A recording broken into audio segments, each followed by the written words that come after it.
تجعل بينهما نفرة وفرارا. اللهم الحمد لله رب العالمين والصلاة والسلام على رسولنا محمد وعلى آله وصحبه أجمعين. اللهم eجعل هذا العقد ميمونا مباركا. Ailelerini mesut ve bahtiyar eyle. Evlenme tatlısını da yine hanımefendiye takdim edeceğim. Rabbim hayırlı mübarek eylesin. Bizi yastıkta kocatsın inşallah. Cenab-ı Allah bir ömür mutlu ve mesut bir şekilde yaşamayı nasip eylesin.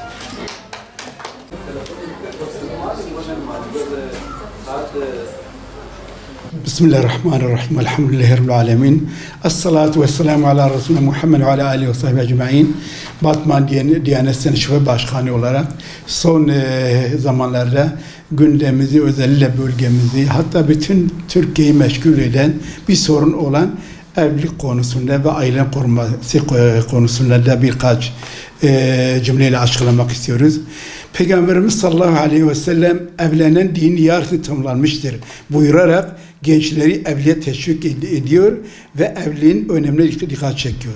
Şeytan dinimizin yarısı kadar önemli evliliği ifsad etmek, bozmak ve yıkmak için bin türlü plan, proje ve tuzağıyla evlilik yolunda gençlerimizi aldatmaya çalışıyor. İslam aile yuvasının sağlam temeli üzerine oturmasına çok önem vermiştir. İslam hukukunda aile hukuku çok önemli bir yer tutmaktadır.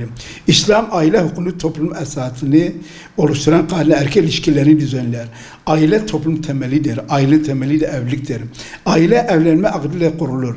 Evlenme akdine nikah denilir. Evlenme yoluyla kadın korunmuş olur.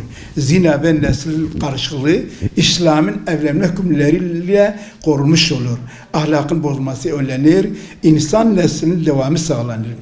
Düğün masraflarının artmasına dolayı gençlerimiz evlenemediğinden evlilik oranları her geçen gün azalmaktadır. Ailelerin evlilik önündeki tüm engeller kaldırılmalıdır. İslami yuvaların kurulabilmesi için evliliklerin kolaylaştırılmasına çaba sarılması gerekir. Maddi sıkıntılardan ötürü gençlerimiz evlenmemektedirler.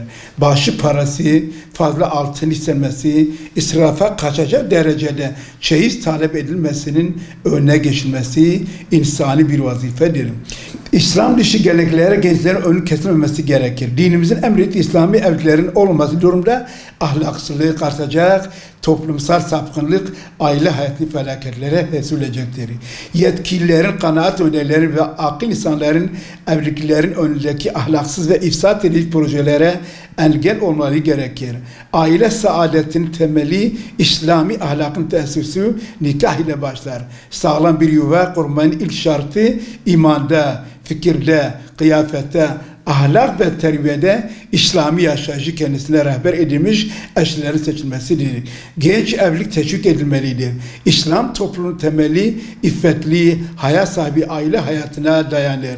Kadın erkek birlikteliğin temel şartı nikahtır. Nikah, İslam hukukuna bir sözleşmedir.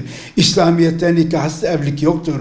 Peygamberimiz sallallahu aleyhi ve sellem deyyus cennete giremez buyurmuştur. Deyyus namusunu kıskanmayan kimsedir. Saliha kadın dünyanın en güzel nimetini sayan İslam'ın şanlı peygamberi şöyle buyuruyor.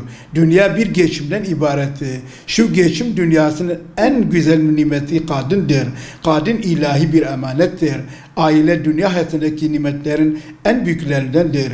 Bünyesinden sayısız nimet taşır. Huzur, sükun, terbiye, sağlık, iffet, geleceğe yönelik plan ve projelerin hayat bulduğu güzellikler taşır.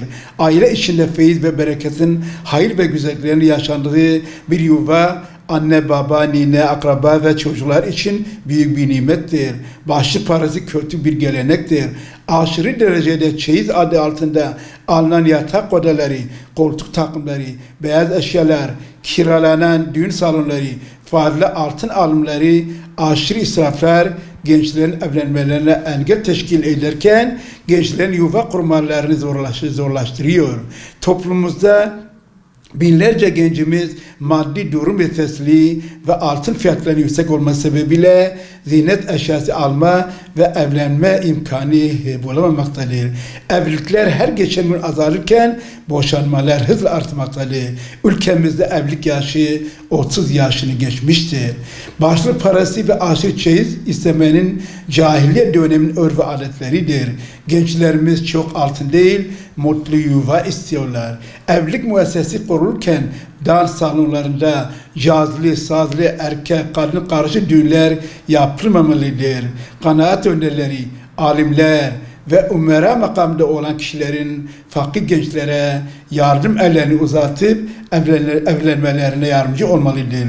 Toplumsal bir sorun haline gelen düğün salonları, fazla altın ve aşırı çeyiz gibi hassas konulara başta yöneticilerimiz olmak üzere toplumun her kesimi, kanaat önderleri, STK'ler ve ilim erbabı şahsiyetlerin evlilikleri kolaylaştırmalarını, gençlerimize sahip çıkmalarını ve el birliğiyle huzurlu bir ailelerin kurulmasına zemin hazırlamaları, bu kötü örf ve adetleri karmalarını temenni ediyorum.